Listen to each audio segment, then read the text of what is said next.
Hello, hello, hello, hello, hello, hello, hello. How's it going, people? Welcome to the stream. Welcome. Arsenal are back at it again. Arsenal are back at it again with some injuries, of course. There are some transfer news regarding January, even potentially some exciting news. Let's just put it that way. And of course, there is one thing I never thought I will make a stream on, never will be a topic on this stream, but do Arsenal actually have striker dilemma right now?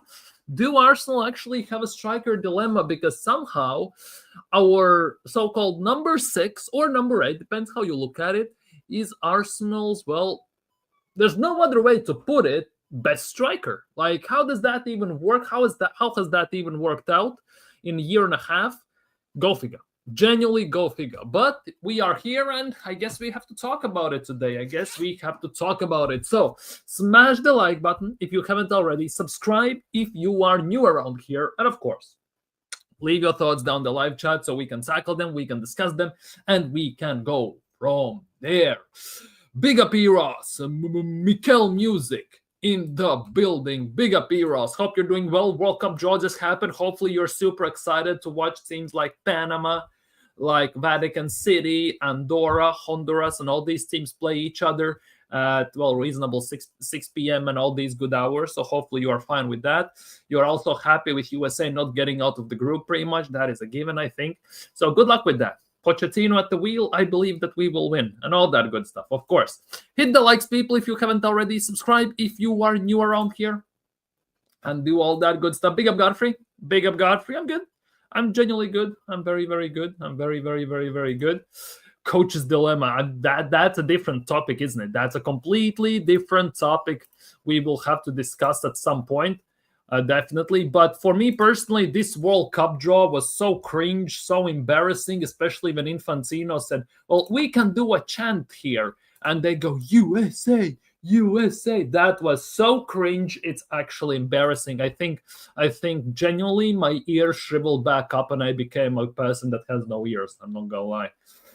We are opening the World Cup as Mexico like we did in 2010. Well, good luck with that. Genuinely good luck with that. USA will do something, all right. What that is, I don't know. We'll see. USA will top their group. Well, I wouldn't put my money on it because although Poch might do something good, but who knows? Genuinely. Big up Mubarak. Big up Saliba ready for Aston Martin? Aston Villa? Maybe. It looks that way. He will have to be. Because the biggest and latest news is the fact that, well, we have no center backs. No, technically speaking. Because, yes, Christian Mosquera will be out with injury at least 6 weeks. Arsenal are still doing scans to establish the full extent, whether it's going to be a month, 2 months, maybe even 3 months, knowing Arsenal, who knows. But unfortunately, another center back is out. An ankle injury, which obviously ties in with this. Saliba. Apparently, Saliba will be back. For tomorrow's game. Apparently,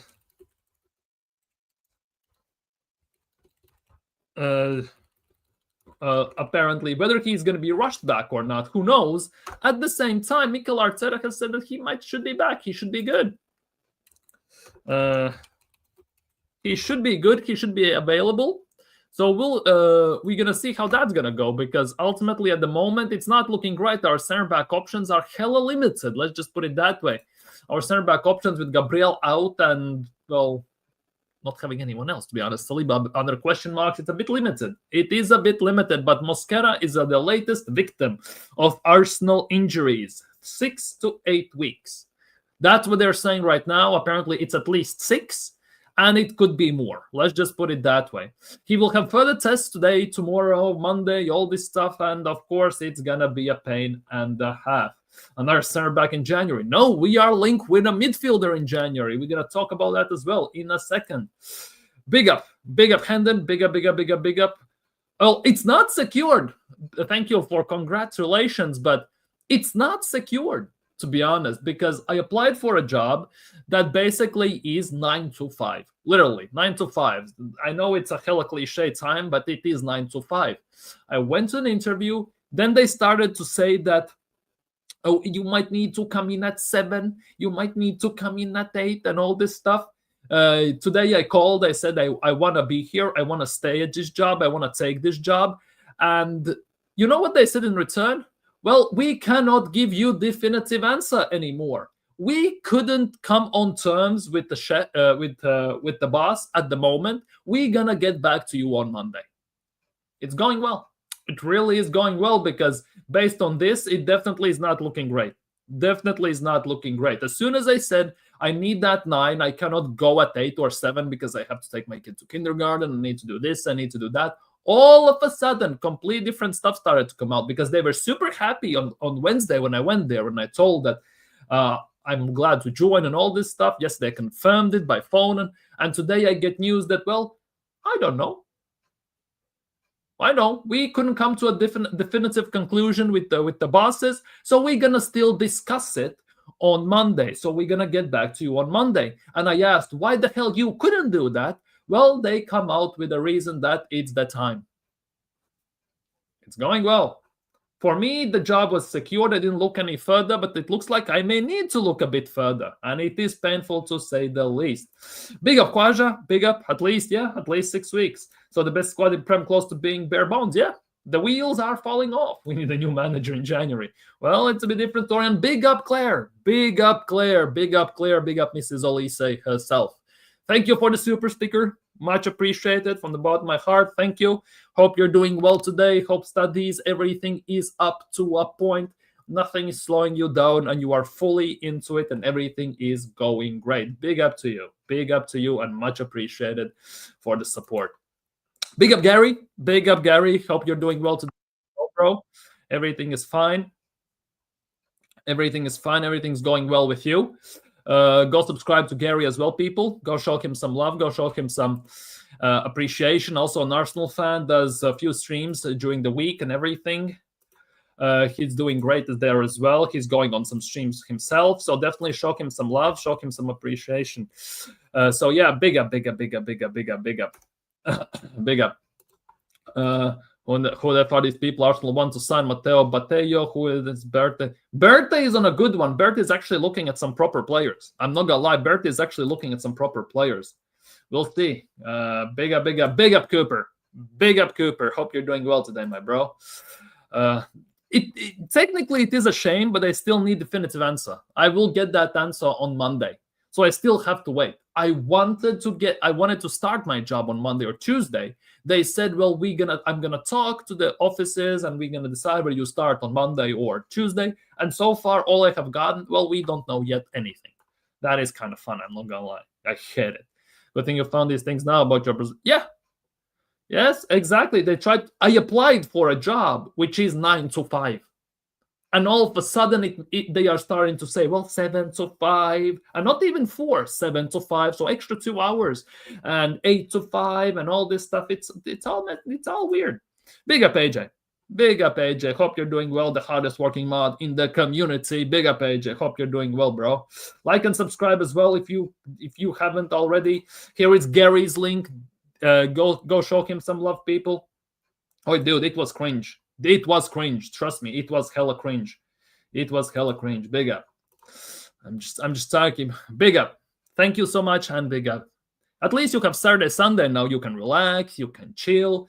Obviously, Arsenal are playing. Olise is gonna play. So maybe you can enjoy that. Maybe something good is gonna come out of that. Time only will tell. But hey, time only will tell. But yeah, speaking of this injury, it's nothing great. I'm not gonna lie, it is nothing great because Arsenal already were a bit of a tightrope in terms of playing certain players because our defensive line already was a makeshift defensive line against Brentford because Saliba was out, Gabriel is out. We had to play Mosquera, Hincapie, and now Hincapie is also out. What the hell is happening here? We might actually see if Saliba is not back or rushed back, depends how those things go. We all know how Arteta loves to rush a player back. We might see a certain defensive pairing of White, Timber, Hincapie, and Calafiori. We might see that. We might see that with literally zero backups whatsoever. And defense was the position I actually felt most secure in going into the season. And all of a sudden, the defense is the place where the most wheels are falling off, ironically enough. The most wheels are falling off. Obviously, I kind of expect Saliba to start tomorrow because it looks like Saliba is okay. He's listed day to day. He took a place in the training and all this stuff should be good. But overall, not a good sign. Big up, Johnny. Big up, Johnny. Hope you're doing well today, my guy. Hope Napoli is treating you well. Hope you had a great week. Time to dive into another week of football, weekend of football. Arsenal versus Aston Villa, 12:30 kickoff. Early kickoff. Not a great one, I'm not going to lie. But hey, I guess it is what it is. I think Saliba is going to start tomorrow as well. Definitely. I think so too. Big up, Peter. Big up, PW. Hope you're doing well, my guy. Hey, so who is going to be our CBs? Big up, Bargav. Well, Saliba is expected to play. Expected at the moment to start tomorrow, so it should be okay. And even with Saliba out, right, we would see something what we saw against Brentford. At least that's what I expect. White at right back, Timber at center back, Hincapié at center back, and Calafiori as a left back. I expect that tomorrow. Best case scenario, well, worst case scenario, if Saliba is not ready to play. The thing is, do we gonna risk Saliba? Is he being rushed back just because we have no options? Well, we could pull what Arteta sometimes does, put, well, Norgard at center back or at right back. That could be quite fun. But hey, don't want to give them any ideas. Yeah, heard Rice was in training. I don't know about training, but he himself, Declan Rice, said that Rice has confirmed to Sky Sports that he's fine and he's ready to play on the weekend. So that is the hope that the Rice is going to be fine and he will be ready for the weekend games, of course. We can't risk Saliba tomorrow. Yeah, true. It could be kind of a double-edged sword if you look in that way, because if he's rushed back and he's not fully fit, he could worsen the injury and it could be worse than we can ever imagine. Or if he's actually good, then play him. I won't be against that. But knowing the track record of rushing players back, playing players injured and all this stuff, definitely it's nothing great. Big up, Andrew. Hope you're doing well. Norgard playing at right back before GTA 6. Kind of a meme, but hey, don't give them ideas. It could happen. It genuinely could happen. Gotta tell you, Rob, like in the military, cat. Big up. Did it myself, you know. A bit of a fade here, a fade there. Just all good. Did it myself. Saved a few bucks. Let's just put it that way. Here is Gianni's link as well. Gianni Talks Culture. He's gonna do some videos or streams or whatever. He has said that before. Whether he will find enough time, that's depending on life, obviously. But he said that he might try something with that. So we'll see. He's coming on streams. He's going on Shane's, Tara, BBK's, mine. He has been here. He's going multiple streams. So maybe he's bracing himself for some content. I'm not gonna lie. I'd rather Timber at center back than Ben White, 100%. But that means Ben White is going to be at right back. Don't forget that as well. Even though he had a very good game against Brentford. Cannot deny that as well. Let's just put it that way. Remember to do your FPL teams before Saturday, 11 a.m. Yeah. Don't forget that as well. We can't risk Rice. He has been supporting his... Dude, it won't be great. I think, like, if you look at what Rice got now, the leg cramp and everything, and afterwards, and that Rice got the leg cramp, and it's a first indication that something could go sour real quick, because the same happened to Gabriel before he went out with an ACL, same happened to Havertz, same happened to Bukayo Saka. We have seen this movie too many times not to have a tiny bit of PTSD, at least from my point of view. And that for me is the biggest worry. At the moment. How many games can Ben White play in a row before he drops again? And that is the biggest question. Unless our defenders come back, that is a one big tough question. Even though he looked great yesterday, it depends how good he can look for some time right now. That is the other big question. Sorry. But let's move on from injuries. On to positive news. People, prepare for this one. Super duper Mikel Arteta has been nominated for Premier League Manager of the Month for November. Hey, whoa, we got Super Mikel Arteta. He knows exactly what we need. Woo! And all this stuff. Let's go. Mikel Arteta for the November Manager of the Month. Come on, guys. You know he can do it. You know he can win the league. He's the best manager in the league with the best squad in the league. And if he doesn't win the league, that's okay because injuries happened and it's not up to him, right? Rice is probably playing on painkillers. Yeah, could be. Could be. He could be. But would you play him against Club Brugge? That's the other thing. Club Brugge is coming during the week, so we don't have time to rest. At some point, he needs to be rested. But when? Against Brentford, we should have rested him. There was a possibility. We didn't. So what now? Ben White was great against Brentford. His overall play is good. He looked very good. He looked very sharp. He looked very sharp against Brentford. No questions about that. The question is, how long he's going to do that? How long until he could get cooked? Ben White was cooking. Yeah, he was. Very, very massively. Rest him, goddammit, Skelly in the 6th. Yeah, that is other thing. Skelly, I don't know if we're going to see even Skelly in the 6th. Or 8th even, to matter of fact. Mind you, Calafiori and Zubimendi, 2 players, are 1 yellow away from 1 game suspension. Luckily for us, the games that are coming up for this end of the year, let's just put it that way, are not that big that we could not survive without them. That is the good part of all of this. Then again, losing them, it's never good. Let's be real. Losing a player is never good, no matter how you look at it. If you're looking from that point of view, let's just say that. Let's go. Big up, Ryan. USA, easy group. Yeah, you have an easy group. So expectations, get out of the group. And if you don't get out of the group, oh, bloody hell. Let him win and sack him out. Trust me, Ben White won't give us more than 5 games in a row. He's finished. 5 games could be enough, but then again, 5 games, then he goes out. We have to force someone back and no backups. It could get rogue real quick. Bruges and Wolves might be the breather for Rice, but we know he's boarding the plane. Oh, 100%. 100%. If history has taught us anything, Arteta doesn't rotate much. And he doesn't rest players much. Because there have been countless games throughout the years where Arteta could have rested Saliba, Gabriel, Saka, even Rice right now, and he has never done it. So that is a big issue. My worrying is also struggling in early kickoffs, 100%. Early kickoffs for Arsenal are definitely a big issue here. Very big issue. Norgard as a right back would be interesting tomorrow. We have the best team with the best squad bench. Yeah, exactly. We have the best squad with the best team, with the best depth, with the best manager, and the squad never gets rotated. Make that make sense. That's like literally you having the best prime rib, best prime ingredients like fruit, like veggies, prime potato, prime everything, and you decide to cook an omelet. That's what it is at the end of the day. Safe, sturdy, and it's a quick time job. Forfeit the league right now. Cancel the league. We need Jeremy Jacquet in January. Well, we'll see. Also, what's the 18th ceremony? What the hell is that? Central midfielder from France. Oh yeah, we can talk about that. He's another prospect from Lille. Can reveal that Arsenal are pushing hard to sign Ayyoub Bouaddi. 18 years old, can play as an 8 and as a 6. As early as in January. Andrea Berta has already spoken to the player's entourage. Lille wants to extend his contract, and look at sell him for more than 50 million euros next summer. Obviously, yeah.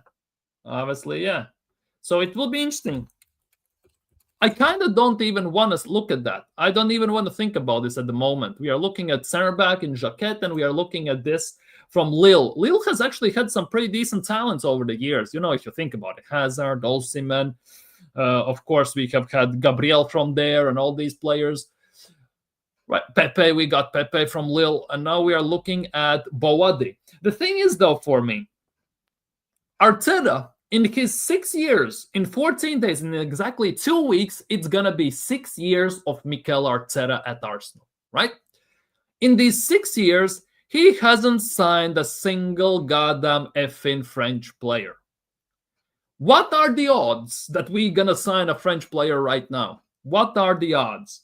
Unless Andrea Berta puts his foot down, as it's being said here, Andrea Berta has already spoken to players' entourage and says to Mikel, well, screw you, mother effer. We're going to get some French players in this biatch.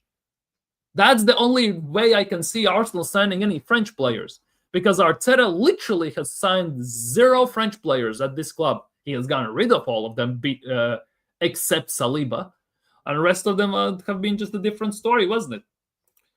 Jeremy Jacquet is a center back, 18 years old, from Nantes, I think it was. Not Nantes, Stade Rennais. From Stade Rennais, he's 18 years old. I'll take an omelette. Well, says a lot. Says a lot about you, Eros. Says a lot. Says why you support DC United, Washington Wizards, and Washington Bullets, and all this stuff. Says a lot. Says a lot. Sorry. Nah, it's good. All good. Yeah, we need a 6, we need an 8, we need a left wing, and we need a left back. And we need a center back, and we need a backup strike. We need quite a bit to a certain degree. Obviously, we have options to rotate, but none of them are distinct players for distinct positions. Most of the players that we are waiting to come back are makeshift jack-of-all-trades type of players. Jesus, Havertz, who else is there? Who else is out? Trossard. Only specialists that are out are Gabriel and Saliba, if you're looking from that point of view. I think he just said, apparently not. He's just thinking, they're just thinking about extending his deal. This is today's news. Not sure whether that is to, but I don't know. They're going for Adeyemi. No, Adeyemi is here, please. Big up everyone. Hasn't learned that matured in the match. Well, it is what it is. Adeyemi is hella mid. Please no Adeyemi at Arsenal. Yeah, $15 million prospect, breathtaking price. To be honest, like these days, okay, let me ask you this. 50 million euros, that's about what, 45 million pounds for 18-year-old prospect, or 40 million pounds, well, for lack of a better word, for players Arsenal have signed, like Zinchenko, like Fabio Vieira, Lokonga, and all these men. Who would you rather take a punt on? And France, to be honest, has one of the best, if not the best, youth prospects in the world at the moment. If you're looking from that point of view, wouldn't be against it whatsoever. Yeah, Adeyemi was good when he just burst on the scene, but right now he's just a speed merchant. 99 pace on FIFA, and that's all he's good for. 24 finishing, 94 pace. That's about it. Let's just put it that way. Not gonna lie, haven't seen much of this guy, so cannot tell you a lot about this guy. Anyone who watches League 1, right? Can anyone tell me, is this guy good, what he's good at? Because as far as I know, he's 18. He's a 6 or an 8, depending on the situation. And that's about it. Big up, Vigilante. Hope you're doing well today, my bro. Go subscribe to Vigilante as well. Go show him some love and see what happens. He does gaming on his Vigilante Talk sports channel. He does sports. He does Arsenal, rugby, all this stuff. Go show him some love, people. Haven't watched Ligue 1 lately. To be honest, same. Get Mbappe. He's French. We are not getting him. I pray Ben White stays healthy. He's such a different type of player than Timber. Yeah, Timber is phenomenal, but sometimes, yeah, it definitely works, especially when you need to rotate. Let's just put it that way. But yeah, we'll see. Not sure how this is going to go into plans and how this is going to work. I wish I could tell you more about this player, though. But unfortunately, I cannot. So we'll have to wait and see how this develops and how this goes. So time is going to be telling, basically. I don't expect to sign him. I'm going to be frank with you. Let's just put it that way. I don't expect Arsenal to sign him at all. But maybe, just maybe, there could be something to it. Here is Vigilante's gaming channel, people. Big up AJ. Go subscribe to Vigilante's gaming channel. Go show him some love. And there is also a Vigilante's Talk sports channel. Go show him some love as well, people. Go show him some love. Only league other than Premier League I watch is Eredivisie. So Quinton Timber, is he coming to Arsenal at any stage? Quinton Timber would be nice. There are quite a few players I would take from Eredivisie, from La Liga, from Serie A, even from Ligue 1, to be honest. It's just the fact that we won't. Like, that is the biggest annoyance in all of this, I'm not going to lie. Big up, everyone. Big up. Now, people, I need to do this because, well, I kind of wanted to do this because I need to get some light over all this nothingness that is gonna happen here, but let's do this, people. I know Hendon is here. He's going to scream in a second. I think more people are going to scream in 2 seconds. Zimmer's decent player would be good.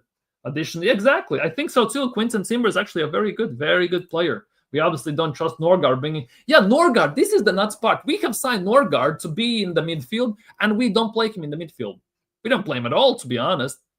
Oh, he was good for Brentford. He was the leader at Brentford. Look what he did for Brentford. Now we have to rotate. We need to play him. We don't play him against Brentford. Make that make sense. Like, where does that make any sense? Big up, Sheldon. Big up, Sheldon. Hope you're doing well. Hope you're doing well today, my guy.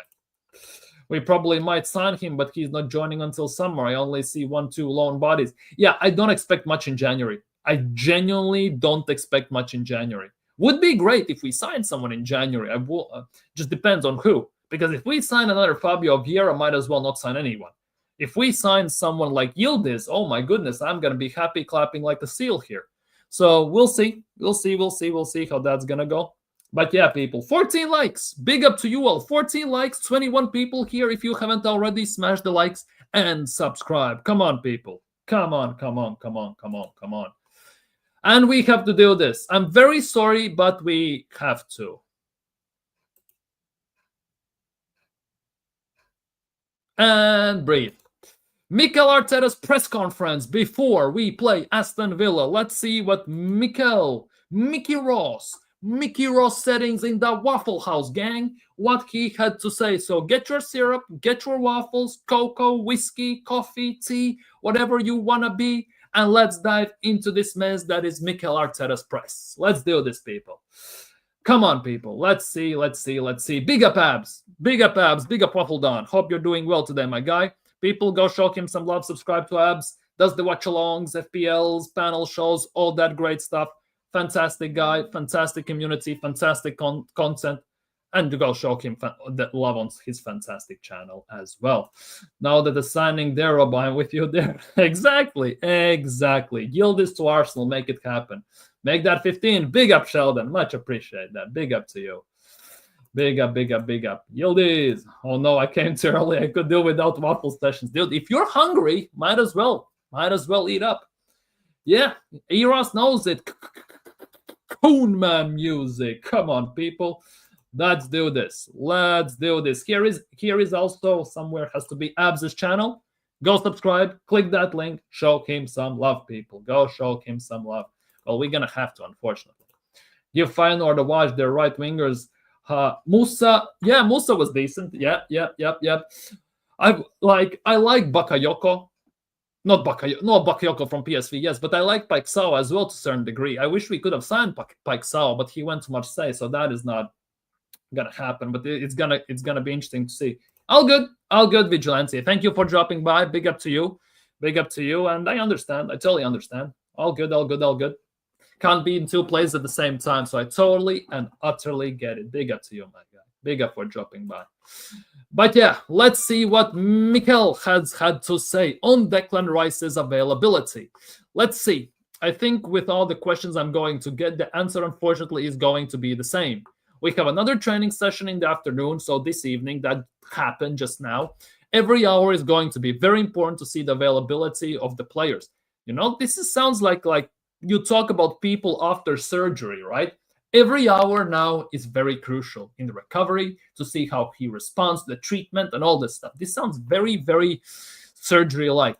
After that, we'll decide which ones are available. Mosquera's fitness. That one is more complicated, but again, we have another test today to see where we are with him. And as we talked in the beginning on the screen, Mosquera is out for at least 6 weeks, which is not great. On Saliba and Trossard, it's the matter of, with those two, or just days. In the quality of football suffers in the schedule. The only thing I can say is that whenever it's possible to help and give the players an extra day or hours to fulfill their maximum potential, let's do it. So how about the player rotation then? How about rotating Declan Rice, Bukayo Saka? In the past, Gabriel, Saliba, and all this stuff. If you say, if it's possible to give players an extra day or hours, there have been countless opportunities to do that. Unfortunately, you have done none of those. That is a different story. We are ready for tomorrow's game, that's for sure. Well, we'll see. On facing Aston Villa, For what they've been doing, that they have been playing and winning matches, certainly it's a team that's in great form, and we know that. We know, obviously, the manager and the incredible job he's done there as well. So we know the task tomorrow, but we always take it as an opportunity. On if Unai Emery has an extra motivation facing Arsenal, I don't know. Well, obviously he has. It's a previous team of his that did him dirty. Let's be real. There is extra incentive for him to do well against us. On if it's another statement match, consistency against, perform at the highest level, of course. Then there's Champions League and all this stuff.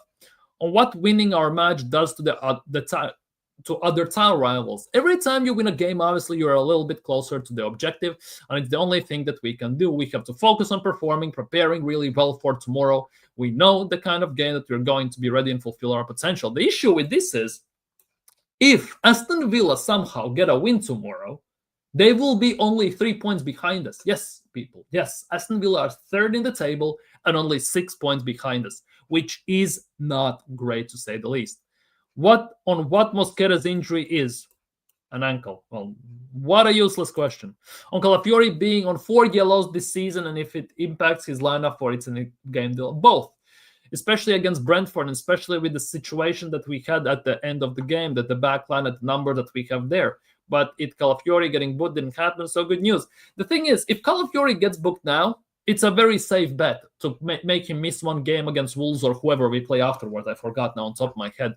It's less of a risk, because at the moment we have games where we can afford to lose players to yellows. Calafiori and apparently Zubimendi as well, both are like 1 yellow away from getting 1 game suspension for picking up too many yellows, right? Which at the end of the day for me means that, looking at the schedule, it's not the worst case scenario to getting that 5th yellow now or next game or something, because the opponents are not as treacherous, are not as dangerous, and we could do well also without them. That is the only good part in all of this. On Ollie Watkins and his threat, well, we saw last year he missed empty net and Raya had to make a double save on him. If they continue where they are Villa title challengers. If they continue where they are already, sorry, give me a sec. Okay, if they are already, so if they've been doing, I think that any club, any team that position has chances for sure. On if this squad is the best place it's been under him. We've built a squad that I believe was the best one to give us the possibility to do it. Is it what I want it to be? No, because of the injuries that we have. To have a squad means that the players have to be fit and available, because, well, that's not a squad. Squad gets issues all the time. Like, what is that? This is like saying, well, you have a good workforce, but unfortunately, someone is on vacation, so you don't have your workforce. Well, yes, but also no. What are the other people doing then there? On if teams will drop out of competitions because of the fixture schedule. Hopefully, we don't get to that point and everything is manageable. True, because we don't want to drop out, not from Carabao Cup, not from FA Cup, Champions League, or Premier League. On if Saliba and Trossard will be fit, as I said before, after the training session, we know more. On if Mikel Merino will be considered as a striker when all strikers are fit. I think he has learned at least the thinking behind the way he's performing and the impact he's bringing to the team. So that's a yes. And that is another topic we're going to talk about today. And if he's growing his position, on managing his players when rotating, well, he doesn't rotate, so what's the point? On the challenges of having everyone fit, it is what it is. Injuries are part of the game. On if he's worried about Mosquera's fitness, obviously he's injured. What do you mean? On if the injuries impact any January transfer dealings. Oh, here we go. January transfer signings. We always have to be prepared. I mean, the moment that we have an option to touch the squad, to bring to the squad or to protect the squad, depending on what happens, I think we need to be open. For example, on what's going to happen from here till the window is closed as well. It's football. So we don't know that he's just waffling, I'm not gonna lie. On if anyone could leave in January. At the moment, obviously, we haven't had a situation, as we mentioned before, where players are out of the squad for 3 or 4 weeks in a row. At the moment, we know that the squad we are full framing with the players that we are fit. Oh. On what he learned from the last season injuries. Well, apparently nothing much, because the same thing is happening now. On if Odegaard can play every 3 days, I think he's certainly capable of doing that. Oh, please, no. once the injury is resolved. You see the stats, what they did midweek after 6 or 7 weeks out. It's incredible. What stats did he have against Brentford? I'm sorry, wait, what? You see the stats, what he did midweek after 6 or 7 weeks out. It's incredible. What stats so mind-blowingly amazing did he have after the Brentford game? Sorry. We just have another player, another top player. On having more options as a manager. Great. Okay, cool. Let's move on. Enough of this yap. So, sorry, I just cannot deal. I genuinely cannot deal. Anyways, let's see. We should be something. We could go for Yildiz, Rodrigo. We could go for either one. Can anyone answer this? Has anyone who was said to be out for 5-6 weeks came back the next game? No. Nope, no one. No one. Rice injury, I don't want to see it, but damn, I can see it happening. Yeah, the signs are there, unfortunately. The cramps and everything is just let's just say an indication of what could follow. Because we had the same with Havertz, with Odegaard, Saka, Gabriel. We have had it before. And my camera just went out of focus. God damn it. I'm very sorry. I need to fix it right now.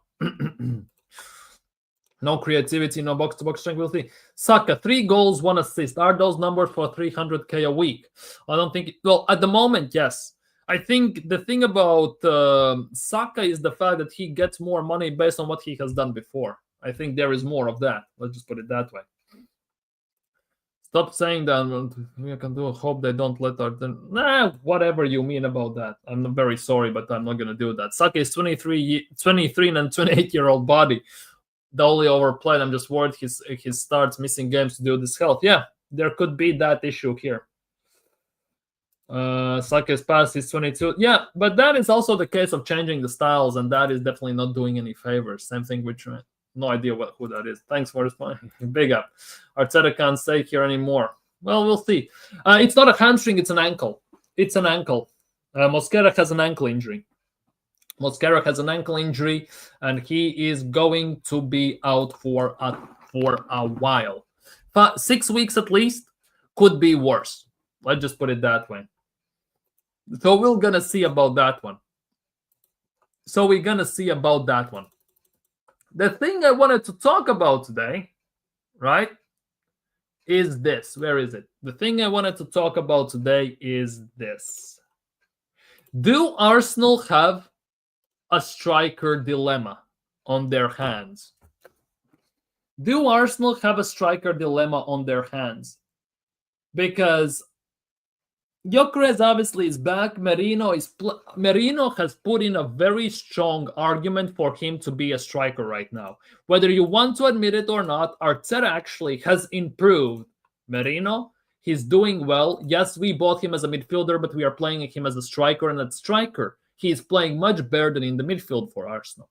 He's scoring goals. He actually has figured shit out at striker. His movement is better than some of the strikers we have had at Arsenal over the years, under Mikel Arteta included. And right now, Merino has all the precedent to go into the dressing room, into Mikel Arteta's office, and say, well, you cannot drop me because I'm actually performing compared to Gyökeres, who cannot hit a barn door, and all this stuff. It just depends how you spin it. At the end of the day. Do we give this guy a shot at striker? I know there technically should not be any striker dilemma. Simply play to Gyökeres' strengths. I get it. But the way we play, we are not gonna play on Gyökeres' strengths, are we? We haven't done it yet. Why would we start now? What would have changed in the few minutes, in the few days or few weeks since Gyökeres has out that we would actually start to do it all of a sudden? What has changed? And personally, nothing has changed. We are still crossing in the ball. We are still playing as if we have Havertz or Merino up top, and it is working. That is the nuts part. We saw also yesterday on Wednesday that Saka had an empty net pass for a tap-in for Gyökeres, and he on purpose ignored him. And if Saka doesn't score that, he would get crucified. He got very lucky that we scored that goal. That second goal went in. And Merino actually has put in a proper shift. He actually has made that striker position partially his own.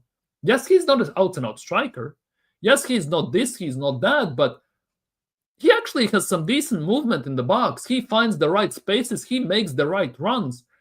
And he actually has a decent finishing touch. Yes, mostly headers, but he actually does things. That is the nuts part. Technically, we should not have striker dilemma, but he actually has put in a very strong argument. Obviously, people will want to disagree with this because we have Gyökeres, so why the hell did we sign him if we want to play Merino up top anyways? At the same time, whether you like it or not, Merino at striker this season has done more than Gyökeres has done at striker this season. Oh, but it's a new league. Team needs to play on him. Yes, they do. There's no argument about that. The team is not doing Gyökeres any favors whatsoever, improving him, making him look better in the team. Then again, we are playing the same style with Gyökeres as we do when Merino is up top, as we do when Havertz is on top. And unfortunately for Gyökeres, Arteta is not going to change. And Merino actually does very well in those circumstances. That is the biggest thing here right now. And that is a big thing. And it won't look good. Merino is on form, always moving like a top striker. But let's be honest, he is a midfielder, but he's better at striker, whether you like him or not. Merino in his career has played midfield and even center back at Borussia Dortmund at times. But he had never played striker in his life. And he came to Arsenal. He started to play striker. And ironically enough, he's doing better there than he is doing for Arsenal at midfield. He's doing better at striker than some of the strikers we have had. That you cannot ignore that as well to a certain degree. Let's be real. Merino deserves it. It's all about how you play right now, not who is better last year. Exactly. And Merino has put in a very strong performances in terms of goal scoring. Yes, overall performance has not been great. However, the pass he chip passed for Trossard to score against Spurs, fantastic. The other pass he did 2 games later as well, fantastic. The goal he scored as well, amazing. He maybe overall performance is not there, but he gets points on the board, which at the moment is what counts. It's what gets Arsenal over the line against Spurs, against Bayern Munich, against all of these teams, against Chelsea, not against Chelsea as much, but as well against Chelsea. He is actually doing the things that need to be done. Unfortunately, as much as I want Gyökeres to succeed at this club, we are not playing to his strengths. We are not going to play to his strengths. And with Mikel Arteta, it's basically either you adapt or you die. And Gyökeres will not be able to adapt. So unless we get a managerial change, which is not going to happen, you have to kind of start to also look at this as Merino actually is doing very, very good at striker. Very, very good at striker. I'm a top fan for Gyökeres. I want him to bag goals left, right, and center. But at the moment, Merino is on form. He's actually doing better than Gyökeres. And that, unfortunately, is fact. He needs to start training and building and work harder with Gyökeres to make him adapt. Yeah, he needs to. But so far, he hasn't. Yes, the 145-minute half before he got injured against Burnley, he looked like a fantastic player. That is the Gyökeres we would want to see every single game we are playing.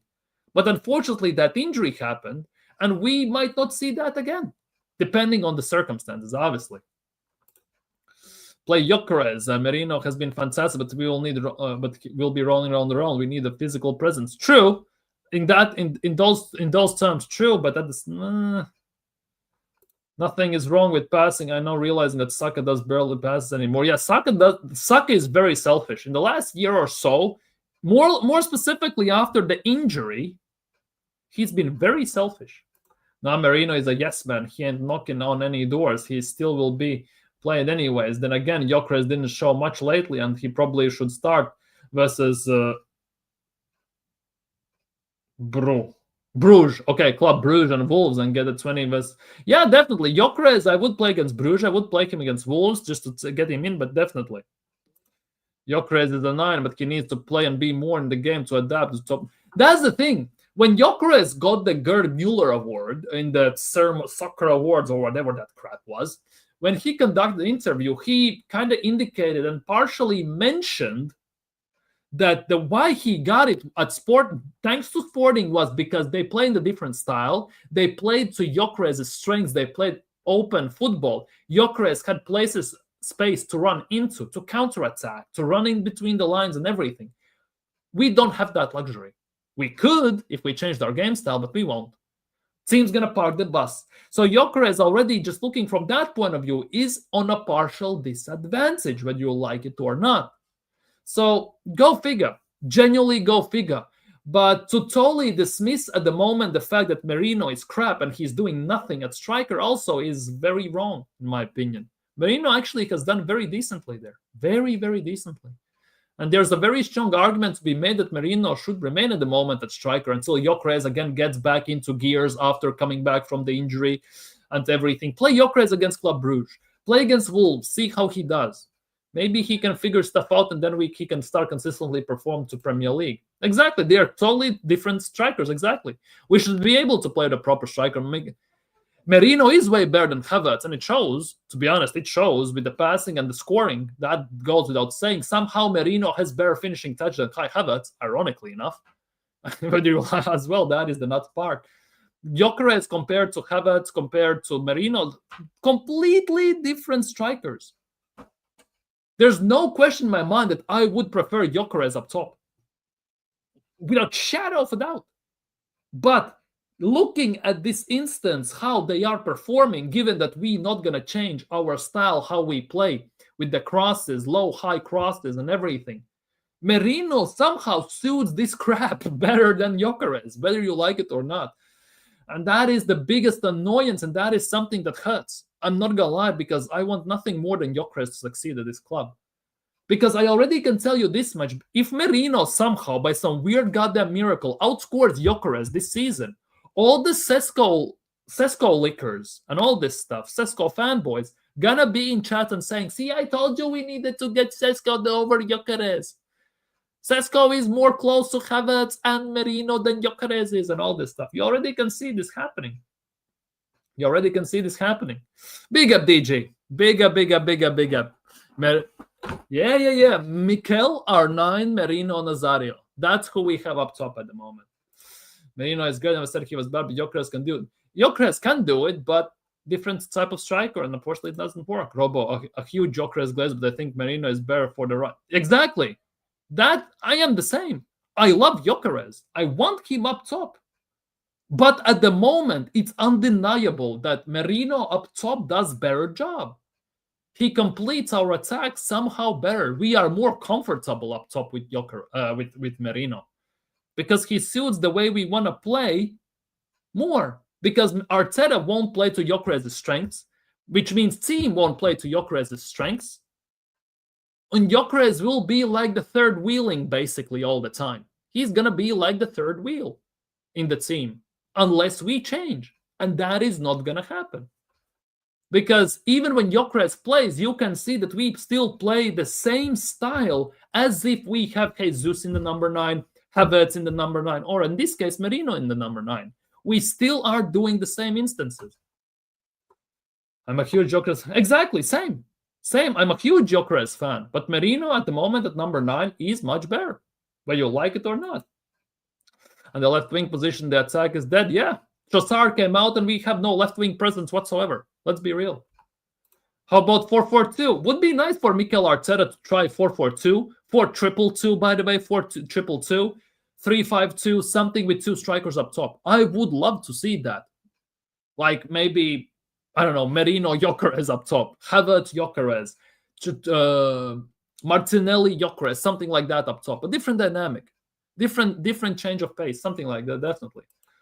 Oh, Mikel Merino. Yep. Merino Gyökeres could try something like that. We have no goals and assists from the left side. Yeah. As soon as Trossard has gone out, we have nothing in that regard. Absolutely nothing. Yeah, exactly. If we played properly with the striker, it would change tactically what we could do during games. Exactly. That is the biggest thing. And unfortunately, we are not going to do that. Which means Gyökeres is going to be a sidecast, an outcast, a backup dancer, a third wheeler. Merino is a decent player. It's just he's a bit slow when running. Yeah, exactly. He's decent.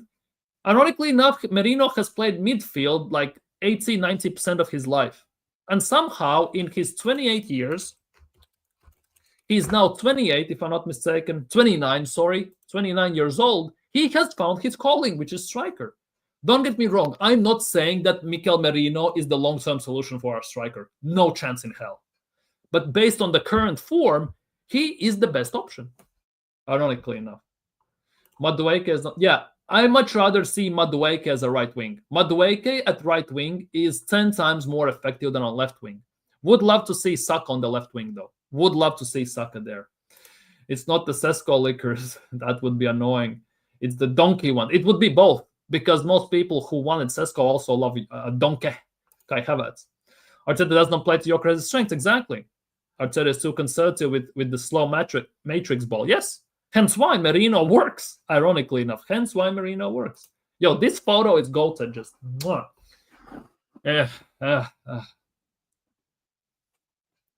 Eze was doing great and Arteta started 08. Yeah, he did. Yeah. Does Arteta really put the best players on the pitch? No, he doesn't. No, he doesn't. It's not sometimes even if you put the best players on the pitch. Sometimes you just put the players on the pitch who are in the best form.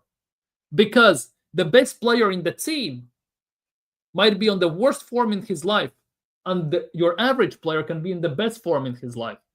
And there's 9 times out of 10, this mid-average player who is in the form of his life is going to outperform the best player in your team. It's more about form as well. And it's very evident that Eze has better form at the moment. 19 likes if you haven't... people, 19 likes. If you haven't already, smash the likes. Let's push it to 20 and pass that. If you haven't already, let's push it to 20 and pass that. Wow.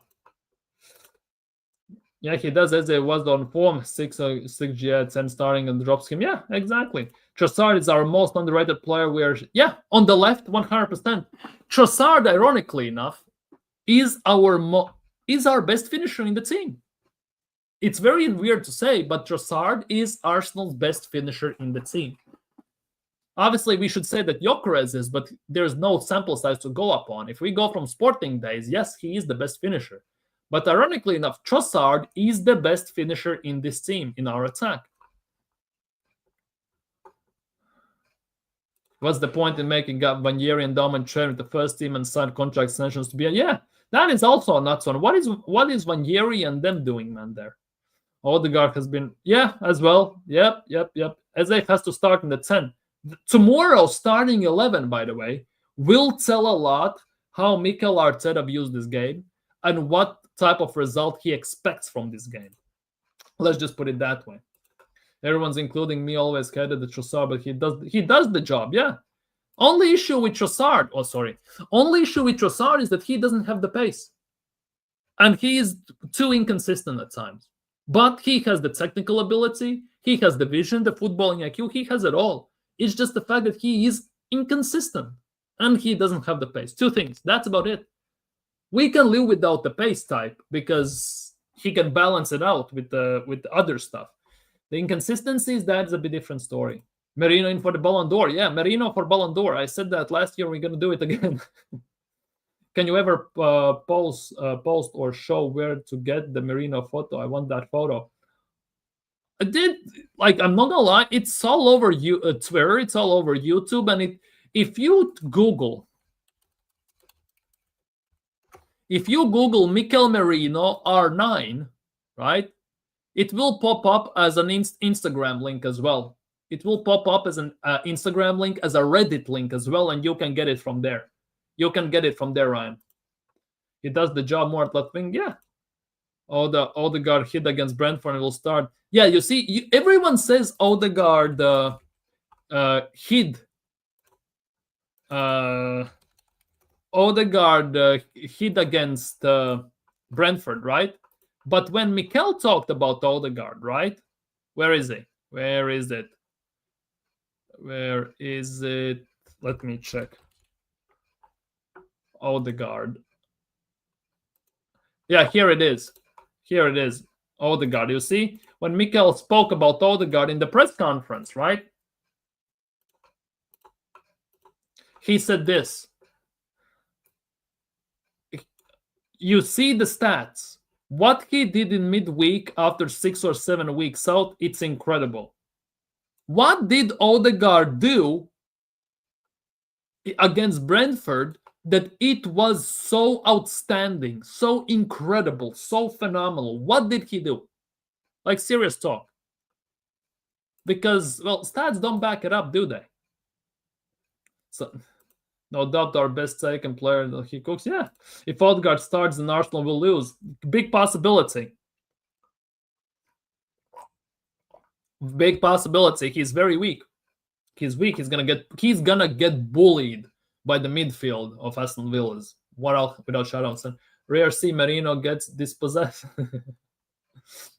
Merino actually has been on point. Like, Merino is on point.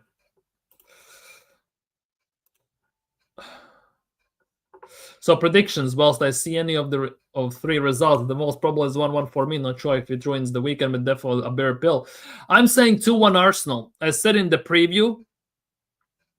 I said it this morning. I said in the preview, I said 2-1 Arsenal.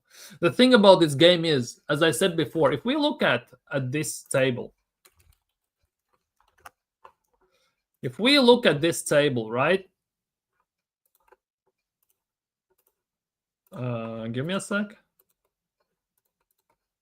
If we look at this, table, right?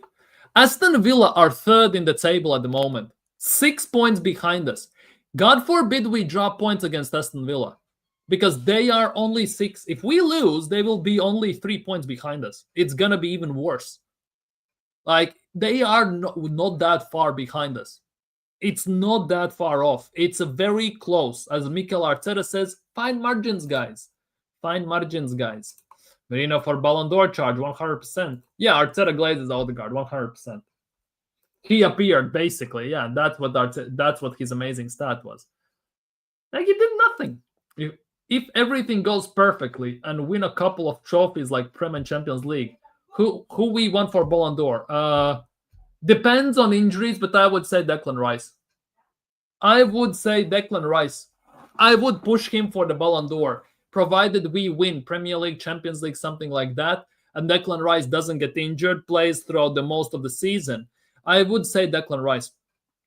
For me, that would be the case, because the job that guy does is unmatched in the midfield, in the attack, and in defense. Nothing like, there is no one other like him. I'm sounding like a top Gooner, but the job Declan Rice does, even playing arguably out of position a tiny bit, it is insane. I'm not gonna lie. Give me a room with that left hook, right? But the Odegaard slander is what. Let's hear it. Odegaard slander as well, but let's hear it. There's no slander. Arteta said he did a phenomenal job, and I don't think he did against Brentford. I thought I had an Odegaard jersey. I'm not sure anymore. I can never find it. Hey, by the way, World Cup draw, right? Odegaard is going to play against Mbappe. Haaland versus Mbappe, Odegaard versus Nusa and all them, man. Gonna be interesting to see, by the way. Gonna be interesting to see. I predict a stinky 1-1 if Odegaard starts and Villa 2-0. Damn. Player fatigue will be a factor as well early. Yeah, 12. The thing is, 12:30 kickoff, and we don't do well in 12:30 kickoffs. And now we have to play an away game, a tough one against Villa. Villa will be more up for it than we will be, especially since they are at home. That goes without saying. But I expect Villa be more up for it than we will. And that is the biggest worry there. Yeah, 2:30 for me as well. Diabolical fixture time. Yeah, especially. Exactly. It's at 7 a.m. Oh, my goodness, Cooper. Good luck with that. Good luck. Poor old Logan Gooner on BBK 4:30. Dude, they're gonna wake up to try not to fall asleep while watching the game. That is next level commitment. I'm not gonna lie. I don't get why top Gooners love Odegaard so much. It's the hair, the jawline, and all this stuff, probably. It will be either 2-0 Villa, 1-1 draw, or 2-0 Arsenal. Well, I'm saying 2-1 Arsenal. I don't think we're going to keep a clean sheet, given our defensive situation right now. I think we will score. The question is how many, though. For me, the question is how many. Let's just put it that way. France got way more quality than Norway. Haaland and Odegaard alone won't make difference. True, but it's going to be fun to see Haaland versus Mbappe. How is that going to go? France should be beating Norway easily, but you never know. It's the World Cup magic. as they say, 7:30 East Coast. Yeah, feel for them. Exactly. I'm waking 6:30, dude. Good luck with that. Good luck with that. Big up vibe. Big up vibe. Big up, big up, big up, big up, big up. All the guard taps into their band by fantasy. Maybe. Big up Mburu. Big up Mburu. Big up, big up. I'm sure. I think so too. I think so too. If Rice himself comes out in an interview and says that he's fine and he's going to play on the weekend, that is something I would trust more than Mikel Arteta saying it. Let's just put it that way. So I definitely expect Declan Rice to play tomorrow. The issue is, like, how long will he play for? And if he plays a full 90, won't that be too much for him again? Because if the cramps already are starting to show, the injuries are not far away. Based on the previous history, as we talked about Timber, Gabriel, Havertz, Saka, and all these men, they are not far away, unfortunately. It's a Villa game. I just remember Zinchenko's goal at Villa Park. Yeah. Remember Jorginho's goal at Villa Park in that 4-2 win when it hit the bar, bounced off Martinez's head and went into the goal? Remember that one as well? That was a nuts one. I just put it that way. Big up, Kwaja. Big up. Hope you're doing well. Smash the likes, people, if you haven't already. And subscribe if you are new around here, people. But yeah, it's gonna be a rough one. I expect a very tough game. It's early kickoff. Like, for me, it's 2:30 p.m. kickoff. Bloody hell. Still feels weird, those early kickoffs. But we'll see what Arsenal does, because I'm not gonna lie, I am worried. These early kickoffs never bode well with the injuries. It's not great and everything. 11? 12. Whilst doing the stream, I have lost one subscriber. Just saying. I have lost one. It's 12. The more I stream and the closer I get to 1K, the more once I hit the 10 subs to 1K, I'm starting to lose subs more than I'm gaining subs, which is quite weird. But it is what it is. Big up, Quadra. Thank you for the kind words. In the summer, we need to get rid of Havertz, Olga, Martinelli, Jesus. Might be more. It's just my gut feeling. I just feel we're going to win the Prem and UCL. Dude, if we do that double, holy crap. I will be shameless. I will run around genuinely with my wings out and everything. I will be most happy person in the world if we win. The question is, will we win? Because, I think it's not far-fetched that we will win something this season. Question is, will we win? Because we are always in these positions in the last few years when in November we are all good, and in the time frame between mid-December, early December till February, we just have a slump many times. And that for me is the biggest worry. I hope it doesn't happen. Big up to you. Thank you. Thank you. Much appreciate that. Big up, Godfrey. 2:30 p.m. for you as well. Big up. Big up, big up, big up. Big up. Hope for the best, prepare for the worst. Basically, yeah, exactly. Hope for the best, prepare for the worst. That's how it works with Arsenal and in life, to be honest, to a certain degree. We shall win this, Gooners. Our energies are high in up levels. We'll see. I'm not going to be giddy yet. I'm not giddy. People, Arsenal fans are screaming with their lungs, we're going to win the quad, we're going to win this, we're going to win that, we're going to beat Chelsea's defensive record, and all this stuff. I'm just nowhere close there yet. Because to scream that in November, October, it's way too early with no actually substantial evidence. It's definitely not going to work out. And now that we get closer to the end of the year, injuries are starting to pile up and all this stuff. It's no bueno. Let's just put it that way. 3 years of momentum, we will win the league. That's a hell of a momentum. That is insane, just to be honest. We're going to win the quad Butler Trophy. Dude, if we finish second once again and we get the quad of second places, we might as well pack it up, pack it in. We win tomorrow. It's an amazing win. We draw, we move. We lose, it's a sanctuary in between worlds. Even a draw won't be good, because if City beat Sunderland, they are 3 points behind us. They are literally 1 game away from tying with us. It's not going to be great, because Sharks are circling. They are smelling blood in the war. For Man City, 5 points, it's a striking distance. For most teams, it's 2 games. For City, it's a striking distance. It's the first game of game week. It's literally earliest weekend for people. Yeah, exactly. And it's going to set the tone for the whole weekend. Let's start with the Carabao Cup, dude. We have to beat Palace still before Christmas. Like, that's not get rid of them. Yeah, to win something at least. Yeah, exactly. It's gonna be. But yeah, people, if you haven't already, smash the likes, subscribe if you're new. I hate that I have to end the stream here, but I need to do still some business around the house and everything. I need to work some stuff out, prepare for tomorrow, because tomorrow it's gonna be hell of a day. Gonna stream, of course, tomorrow evening. Let's see what Arsenal do. But yeah, for today, I am signing off. So take care.